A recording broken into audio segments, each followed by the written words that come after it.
నంద్యాల పట్టణం మూలమఠం భీమలింగేశ్వరం స్వామి దేవస్థానం ఆవరణలో మంగళవారం ఆర్ఎస్ఎస్ ఆధ్వర్యంలో కార్తీక వనభోజన కార్యక్రమాన్ని ఘనంగా నిర్వహించారు. నంద్యాల పట్టణంలోని మూలమఠం భీమలింగేశ్వర స్వామి దేవస్థానం ఆవరణలో రాష్ట్రీయ స్వయం సేవక్ సంఘ్ ఆర్ఎస్ఎస్ ఆధ్వర్యంలో కార్తీక మాస వనభోజన మహోత్సవాన్ని ఘనంగా నిర్వహించారు. ఈ కార్యక్రమంలో భక్తులు పెద్ద సంఖ్యలో పాల్గొన్నారు. భజనలు, సాంస్కృతిక కార్యక్రమాలతో దేవాలయ ప్రాంగణం కలకల్లాడింది.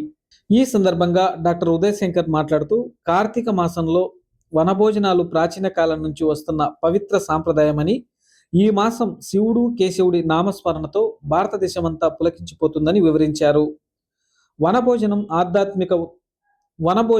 ఆధ్యాత్మిక ఉల్లాసం, సామూహిక ఐక్యత, ప్రకృతితో ఐక్యమైన జీవన శైలిని ప్రతిబింబిస్తుందని తెలిపారు.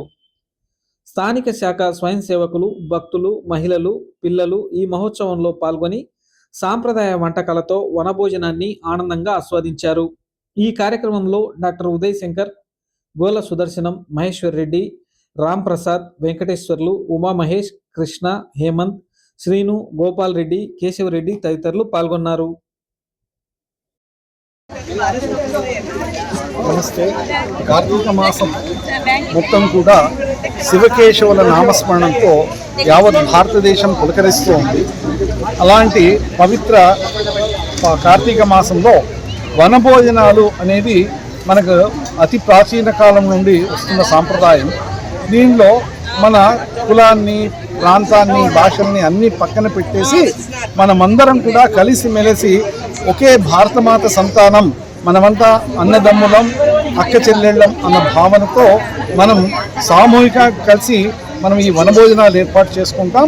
అలాగే ఈరోజు పవిత్రమైనటువంటి మన మూలమఠంలోని భీమలింగేశ్వర స్వామి ఆవరణలో ఈరోజు కలవటం జరిగింది. కలిసిన తర్వాత అనేక ధార్మిక విషయాలు ఆలోచన చేస్తూ, అనేక ధార్మిక విషయాల్ని ఆకళింపు చేసుకుంటూ ఈరోజు ధార్మిక విషయాల తర్వాత ఈ వనభోజన కార్యక్రమాన్ని మతాలకు, కులాలకు, ప్రాంతాలకు అతీతంగా జరుపుకోవడం చాలా ఆనందంగా ఉంది.